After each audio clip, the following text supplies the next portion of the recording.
जय गुरु जी संगत जी, मेरे यूट्यूब चैनल गुरु जी 13 ब्लेसिंग पर आपका हार्दिक स्वागत है। जय गुरु जी, शुक्राना गुरु जी। आप सभी साथ संगत जी को जय गुरु जी। गुरु जी आप सभी पर मेहर बनाए रखें, सरबत्ता भला सरबत्ता भला। मैं आशा करती हूँ कि आप सभी स्वस्थ और मस्त होंगे। संगत जी आज का सत्संग बहुत ही प्यारा है। एक है उन्होंने अपना नाम रिवील नहीं किया। सत्संग में उन्होंने बताया कि गुरु जी ने उनकी बहुत परीक्षाएं ली, उन्होंने कभी भी गुरु जी में अपनी आस्था डगमगाने नहीं दी और उसी आस्था के सहारे उनकी गवर्नमेंट जॉब लगी और उन्होंने बहुत कुछ अचीव किया, उसी का वर्णन किया गया है। सत्संग सुनने के लिए मेरे साथ अंत तक बने रहिए। जय गुरु जी, शुक्राना गुरु जी। सत्संग शुरू करने से पहले हम गुरु जी का मंत्र जाप कर लेते हैं। ओम नमः शिवाय, शिव जी सदा सहाय। ओम नमः शिवाय, गुरु जी सदा सहाय। जय गुरु जी। संगत जी, अंकल जी लिखते हैं, अगर कोई किसी चीज को पूरे जोश के साथ चाहता है तो उसे ब्रह्मांड सच करने की साजिश करता है। वह कहावत मेरे लिए सच हो गई। मुझे नहीं पता कि गुरुजी के साथ मेरी आत्मा की यात्रा कब शुरू हुई और ना मुझे कभी पता चलेगा। यह अथाह है, लेकिन जीवन में गुरुजी के साथ मेरी यात्रा तब शुरू हुई जब मैं अपनी किशोरावस्था में था। 2011 में वापस मेरे माता पिता मेरी चाची के कहने पर बड़े मंदिर जाने लगे। मेरे माता पिता ने बदले में मेरी बड़ी बहन और मैं उनके साथ कम से कम एक बार बड़े मंदिर जाने के लिए आग्रह किया करते थे। हमारे परिवार ने सभी देवताओं की पूजा की और उनकी पूजा की, लेकिन कभी किसी गुरु से भक्तिपूर्वक नहीं जुड़े। इस प्रकार हमारे लिए अपने माता पिता की दृढ़ता को समझना कठिन था और हमने वैसा नहीं किया जैसा वे चाहते थे।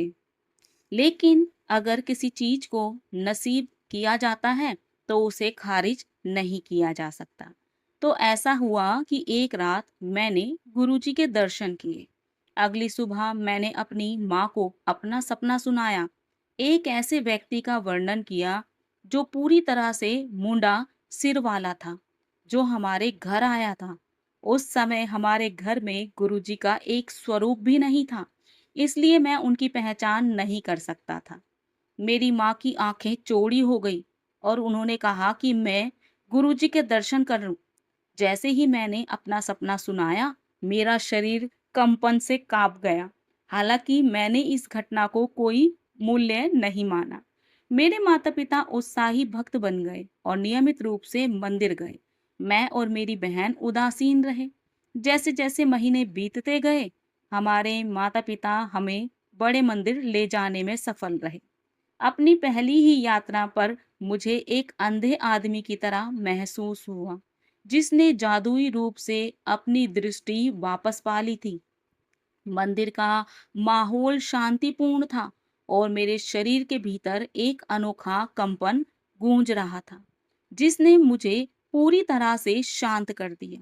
जब हम अपने घर लौटे तो मेरा नजरिया बदल गया था। मुझे लगा कि मेरे भीतर एक गहरी लालसा ने अपना लक्ष्य पा लिया है। मेरी बहन बड़ी अडिग रही थी। अपने भोलेपन में मैंने कभी भी गुरु से कुछ भी नहीं चाहा। जब भी मुझे वहां अपनी माँ के साथ मंदिर जाने का मौका मिला तो मुझे खुशी हुई। जैसे जैसे समय बीतता गया, गुरुजी का आशीर्वाद स्पष्ट होता गया। एक दिन जब 11वीं कक्षा में मैं था, मैंने देखा एक भयानक गले का संक्रमण। मैं एक शब्द भी बोल नहीं पा रहा था और मेरा पेपर चिट्स पर लिख कर संवाद कर रहा था। इस हालत में मुझे परीक्षा देने के लिए स्कूल जाना पड़ा। स्कूल के मैदान में पहुंचने पर मैंने देखा कि सुबह की सभा आयोजित होने वाली थी। ऊंचाई में कम, मुझे सामने खड़ा होना होगा और सुबह की प्रार्थना करनी होगी। मैं यह कैसे करूंगा? मेरा मन परेशान था। अंदर एक आवाज गूंजी, गुरुजी मेहर करिए। उसी समय संदेश आया कि हमारा खंड सभा में शामिल नहीं होगा, क्योंकि कक्षा शिक्षक को अपना पाठ्यक्रम पूरा करना था। यह एक आंख खोलने वाला था। मैं समझ गया था कि गुरुजी ने छोटी मोटी परेशानियों का भी ख्याल रखा हुआ था। अंकल जी आगे लिखते हैं, गुरुजी ने स्नातक होने के बाद मेरा मार्गदर्शन किया। मेरा स्कूल और कॉलेज जीवन गुरुजी की कृपा से सुचारू रूप से चलता रहा। उन्होंने सुनिश्चित किया कि मेरे पास सबसे अच्छा सकाय है और मैंने उड़ने वाले रंगों के साथ स्नातक किया। स्नातक स्तर की पढ़ाई के बाद हम दूसरे अनजान युवाओं की तरह अपने करियर की पसंद के बारे में अनिश्चित थे। गणित में मैं कमजोर, मैं ऐसा करियर नहीं बनाना चाहता था जिसमें वह विषय में शामिल हूँ। समय बिताने के साथ साथ मैंने 2019 में राजनीति विज्ञान में परास्नातक पाठ्यक्रम में प्रवेश लिया। मैंने तेजी से रुचि खो दी। मैं अपने जीवन में कभी पढ़ने से नहीं डरता था, लेकिन इस पाठ्यक्रम के 3 महीनों के दौरान मुझे एक किताब खोलने से भी नफरत थी। जैसे जैसे आंतरिक परीक्षाएं निकट आती गई और मैं तैयार किए बिना एक आंतरिक आवाज मेरे अंदर से उठती, इसे छोड़ दो। अपनी परीक्षा से 1 हफ्ते पहले मैं कार्यक्रम से बाहर हो गया। यह सितंबर 2019 था। भक्तों के रूप में हम जानते हैं कि हमारी दृष्टि सीमित है, लेकिन गुरुजी इससे परे देखते हैं। पाठ्यक्रम से बाहर निकलने के बावजूद मैं इसके बारे में संदेह से ग्रस्त था कि मैंने सही काम भी किया है या गलत। मुझे परेशान देखकर मेरे पिता ने सुझाव दिया कि मैं शॉर्ट हैंड कक्षाओं में शामिल हो जाऊं। मैं तब एक सरकारी नौकरी में लग सकता था, जिसे नौकरी की सुरक्षा प्रदान करने का लाभ था। 24 घंटों के भीतर मुझे एक महान संस्थान मिल गया था, जिसमें स्टेनोग्राफी पढ़ाया था। मैंने नामांकित किया और मेरी कक्षाएं सुचारू रूप से चल पड़ी। मैंने राष्ट्रीय स्तर की परीक्षा के लिए आवेदन किया था, जो केंद्र सरकार एसएससी स्टाफ चयन आयोग के स्टेनोग्राफर परीक्षा के लिए स्टेनोग्राफर की भर्ती करता है। परीक्षा के 2 चरणों में होती है, जिसमें कंप्यूटर आधारित परीक्षा और शॉर्ट हैंड के लिए एक कौशल परीक्षण होता है। 2 ग्रेड के लिए डी को प्रति मिनट 80 शब्द और सी प्रति मिनट 100 शब्द के कौशल स्तर की आवश्यकता होती है। आंशुलिपि सीखने के लिए धैर्य और दृढ़ता की आवश्यकता होती है। धैर्य एक ऐसी चीज थी जिसकी मुझ में हमेशा कमी थी, लेकिन गुरुजी ने यह सुनिश्चित किया कि मैंने अपना धैर्य नहीं खोना और इस कोर्स को पूरा करने में वह मेरी मदद करेंगे। जनवरी 2020 के अंत तक कोविड 19 प्रतिबंध लागू हो गए और मेरी परीक्षा दिसंबर तक स्थगित कर दी गई। मैंने कड़ी मेहनत नहीं की थी, लेकिन जब परिणाम आए तो मैंने grade D skill test pass कर लिया था। मैं बहुत खुश था, लेकिन एक मोड़ था। फाइनल मेरिट लिस्ट में मेरा नाम नहीं था। मेरा दिल टूट गया था, लेकिन खुद को सांत्वना दी। यह मेरा पहला प्रयास था। इस समय तक मैंने पहले की तरह कम तैयारी के साथ वर्ष 2021 के लिए एसएससी परीक्षा दे दी थी।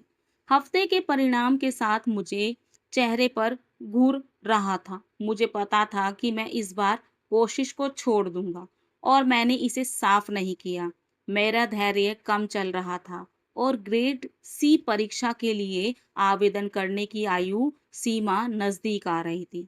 मेरे माता पिता भी अब चिंतित थे, क्योंकि इस तथ्य पर खुद को प्रताड़ित कर रहा था कि मैं नौकरी नहीं कर पाऊंगा, जबकि मेरे स्कूल और कॉलेज के दोस्त पहले से ही बहुराष्ट्रीय कंपनियों में काम कर रहे थे। संगत जी, अंकल जी आगे कहते हैं, लिखते हैं, नेवर गिव अप। 2 ट्रॉफी और टेस्ट कई बार लिए गए। मैं बहुत परेशान था, लेकिन मैंने गुरुजी के सामने आत्मसमर्पण कर दिया और ए ग्रेड सी स्टेनोग्राफर के लिए परीक्षा पास करने का संकल्प लिया। इसके लिए मेरा तीसरा प्रयास, कोई कसर मैंने नहीं छोड़ी थी। जब 2022 की परीक्षा के परिणाम आए तो मैंने ग्रेड सी और डी दोनों को पास कर लिया था। जय गुरु जी। और 200 में से मेरे 151 अंक स्कोर की प्राप्त किए थे। मैं संतुष्ट था, लेकिन अपने गार्ड को निराश होने नहीं देना चाहता था और कौशल परीक्षा के लिए तैयार नहीं था। मेरा कौशल परीक्षण जनवरी 2003 में बुधवार को 2 पार्ट्स में हुआ निर्धारित किया गया था। ग्रेड डी के लिए पहली पारी और ग्रेड सी के लिए दूसरी। इस परीक्षा में उपस्थित होने से पहले मैं सोमवार को अपने माता-पिता के साथ गुरुजी का आशीर्वाद लेने के लिए बड़े मंदिर गया था। पार्किंग क्षेत्र में मैं और मेरी माँ एक साथ शटल बस में सवार हुए। उस शटल में एक भक्त ने सभी यात्रियों को 2 पान स्वाद वाले टॉफियां वितरित की। गुरुजी का आशीर्वाद मांगने और प्रसाद के रूप में मुझे 2 टॉफी प्राप्त करने से मेरा विश्वास मजबूत हुआ कि मैं बिना किसी बाधा के परीक्षा पास करूंगा। परीक्षा के दिन मैंने 2 शिफ्टों के लिए एक-एक टॉफी रख ली। पहली कक्षा डी परीक्षा के लिए हॉल में श्रुतलेख हुआ। परीक्षक की आवाज को दबा दिया गया और उम्मीदवारों को पाठ को ट्रांसक्रिप्ट करने में कठिनाई का सामना करना पड़ा। दूसरी पाली में श्रुतलेख को स्थानांतरित करना आसान था। मुझे विश्वास था कि भले ही मैं डी ग्रेड्स की परीक्षा पास नहीं कर पाऊंगा, मैं निश्चित रूप से सी ग्रेड तो पास ही कर लूंगा। मनुष्य प्रस्ताव करता है और ईश्वर निपटान करता है। उम्मीदवारों का सामना किए जाने वाले मुद्दों के लिए एसएससी के खिलाफ विरोध प्रदर्शन किया गया था और कौशल परीक्षण को अमान्य माना गया था। मेरे धैर्य की फिर से परीक्षा हो रही थी। हमें एक बार पुनः परीक्षण के बारे में सूचित किया गया था, जो गुरुवार को मध्य फरवरी 2023 के लिए निर्धारित किया गया था। इससे पहले के सोमवार को मैं और मेरे माता-पिता गुरुजी का आशीर्वाद लेने बड़े मंदिर गए।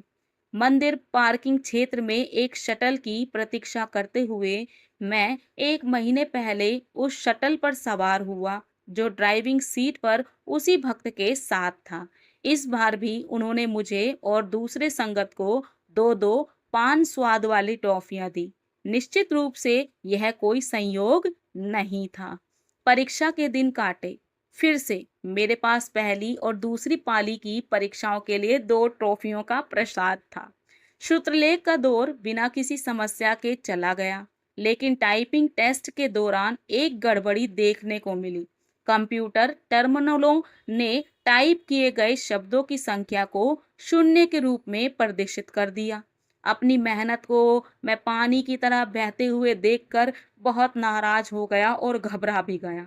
हालांकि जब परीक्षा केंद्र के कर्मचारियों ने हमें आश्वासन दिया कि सभी की टाइप की गई शब्द गणना दर्ज कर ली है, तो मैं अपने प्रयास से काफी खुश हुआ।